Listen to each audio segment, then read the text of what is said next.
And he turns himself into a little boy. Which is a big difference. He was a big, tall man before, and now he's a little boy. And no one can recognize him. And he goes on an adventure. He starts to walk out of Asgård, the land of the gods. He walks through Midgård, the land of the humans.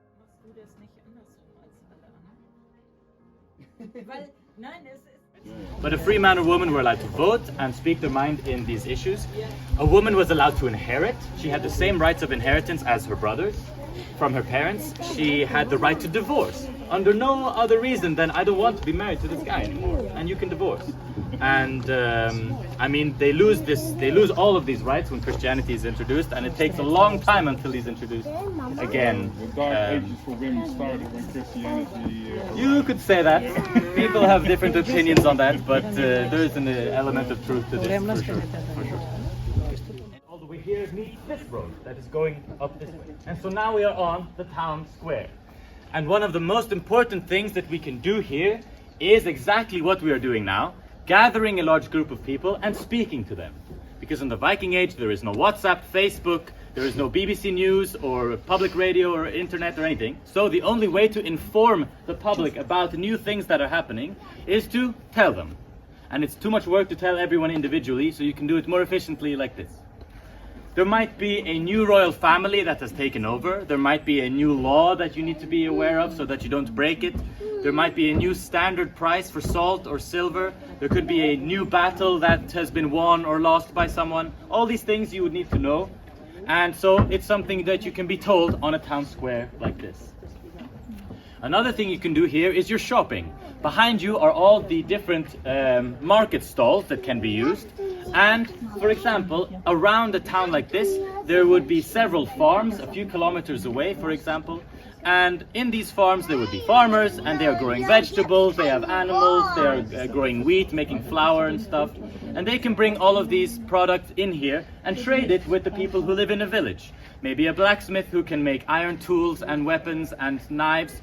Maybe a weaver who can make textiles from linen or wool. A tanner who can make leather products. Someone who's good at ceramics to make bowls or whatever. Or all kinds of different things that you'd be able to get in a town, for example.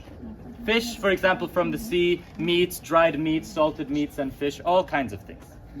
But the Scandinavians were also very famous for trading outside of Scandinavia with other more exciting products.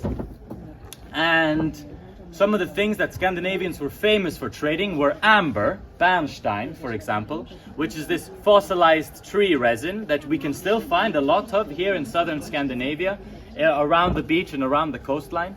But it's quite a rare thing in the Mediterranean and the Middle East. So we can shine it, we can polish it, we can make it into nice shapes for jewelry, and we can sell it in the Mediterranean.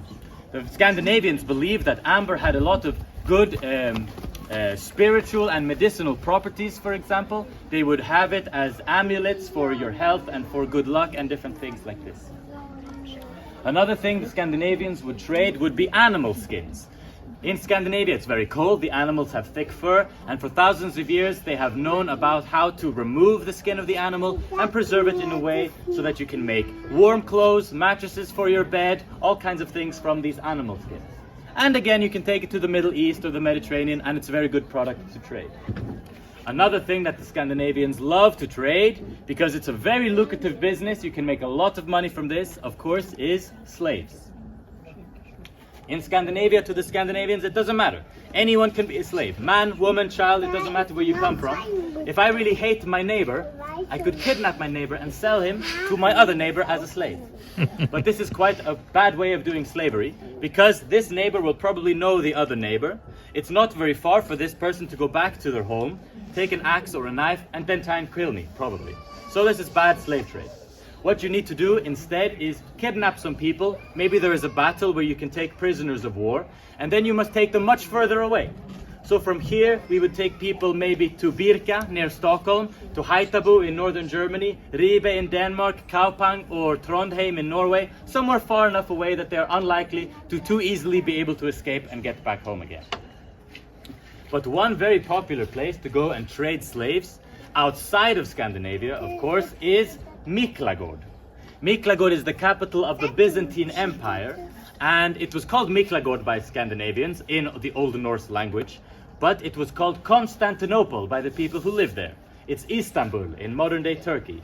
And this is where Asia, Africa, and Europe all meet in one place. It's a very big city. Merchants and traders from all around the world have come here to exchange different things. And Scandinavians would bring, for example, amber, skins, slaves, because in here there are now laws, for example, that you would need to follow. They can protect you.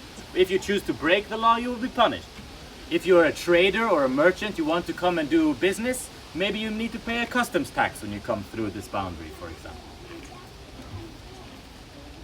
The city planning that we have used to make this town, with a southern entrance and a northern entrance, with a main road that runs through this way.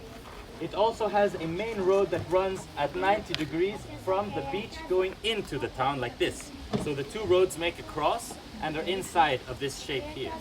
This is roughly based on the forts that were built by a very famous king in Denmark in the Viking Age named Harald Bluetooth.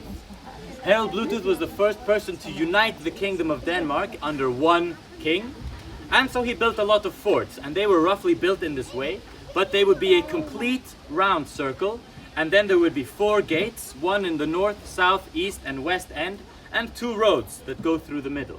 So we have about half of this, because half of our town is actually in the sea. Well, not really, but we have half of this fort in this shape, like this.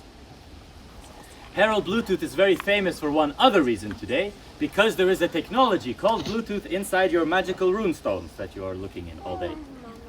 And the two people in Denmark who invented this technology for a phone, they took the name Bluetooth because King Bluetooth was the person who united the kingdom of Denmark, united all of the Danish people, just like the technology is meant to unite everyone around the world through the communication in their phone. But they also needed a logo, a symbol to represent the technology in your phone. And it's very simple. If you take the initials of Harald Bluetooth, an H for Harald and a B for Bluetooth, then you write them in runes, the old Scandinavian letters that we had before we had the Latin alphabet come to Scandinavia. An H is a straight line with an X in it, like this. And a B looks almost like a Roman alphabet B, but it has 2 triangles like this. We don't know what comes first, Roman alphabet B or rune B, but it's all quite similar. If I take the B and I put it on top of the H, you have the symbol for Bluetooth in your phone. This is the most interesting Viking fact, I think, because it means that in every single phone, in every single person's pocket, everywhere, there is Viking history inside. And even as far away as Argentina or Australia, as far away from Scandinavia as you can go, the Vikings still did conquer it in the end.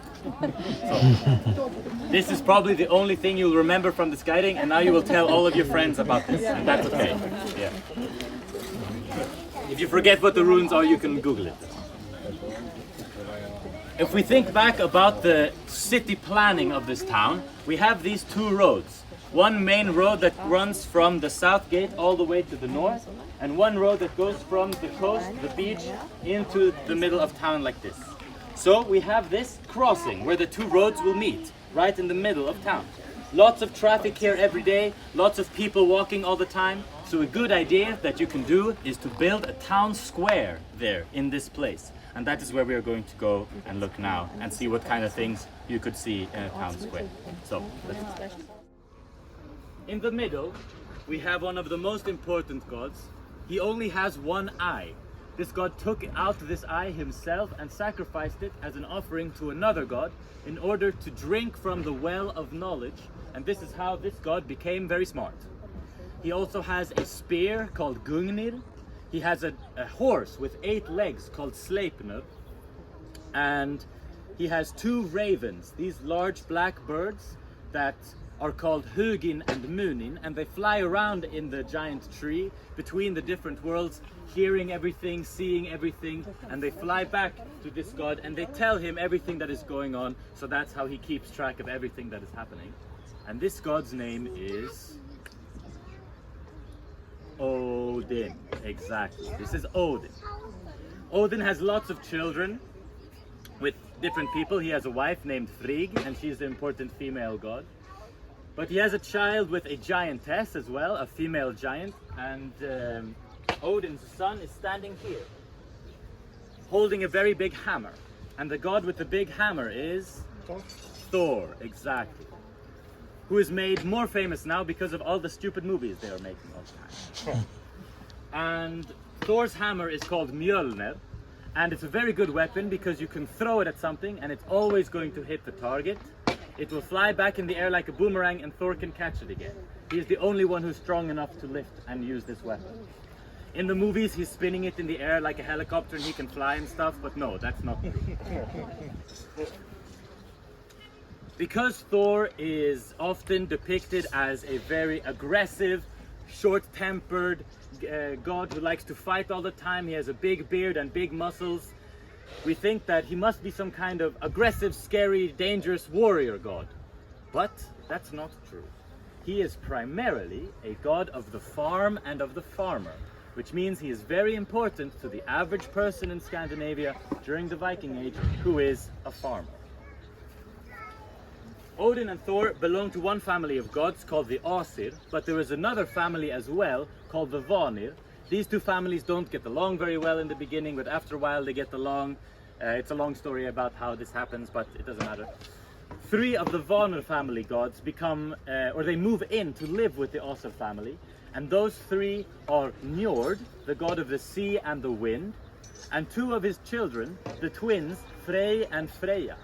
And Frey is standing here as one of the three other important gods. He is a god of fertility. He makes sure food is growing in the ground, new animals grow in the belly of animals, new humans grow in the belly of humans. His sister Freya is standing here. We have many other gods as well. We have Tyr standing here, Brage is back there, and on this plank we have a god called Loki. Loki is a very important god. He is the most sinister or evil of the gods, but he's not pure evil.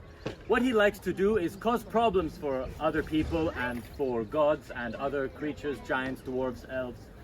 And so what he will do is when you are walking in front of him, he will put out his leg, make you trip and fall, and then he will laugh at you because he thinks it's funny. That's basically it. So he's always causing problems for other people because why not? Which means that when you go and you speak to any of the gods and ask them for a favor, you offer them a sacrifice or a gift, depending on how big the thing that you want help with is, then you need to give them a very big sacrifice, for example. But you must always remember to also speak to Loki. Offer Loki a sacrifice or an offering and ask him to not screw up your plans, to mind his own business and not get involved in your life. Already in the beginning of the Viking Age, or possibly even earlier, maybe in the 600s, 700s, a lot of Scandinavians were already knowing about this new god that the rest of Europe was already believing in. And a lot of the Scandinavians probably thought that, yeah, this Jesus Christ God, he is not perfect, but our gods are not perfect either. They have good days and bad days, tempers and grudges. But the more gods you have, the more protected you can be, the more help you can get with different things. So we can take this Jesus Christ God, we can make a statue for him, and we will put it here with all of the other gods. That's okay. But the Christians told them that that's not how this new Christian religion works. You need to get rid of all of your gods and keep only one. It takes many hundreds of years, many generations before Scandinavia becomes completely Christianized around the year 1000 or 1100, depending on where you are. But still today, in parts of Scandinavia, there are a lot of old pre-Christian traditions that are still very alive and well. For example, here in Sweden, one of our most important public holidays is Midsummer. We celebrate it every year. It's a very important celebration, and this is a very old pre-Christian tradition. In parts of Iceland, for example, there are many people who still believe in a lot of these old creatures like trolls, dwarves, giants that live in the mountains, live underground. If you lose your car keys, for example, it's because one of the dwarves have taken them and hidden them underground. What we will do now is we will go into the village and talk a little bit about the houses and the things that are going on there. Of course, if you have any questions,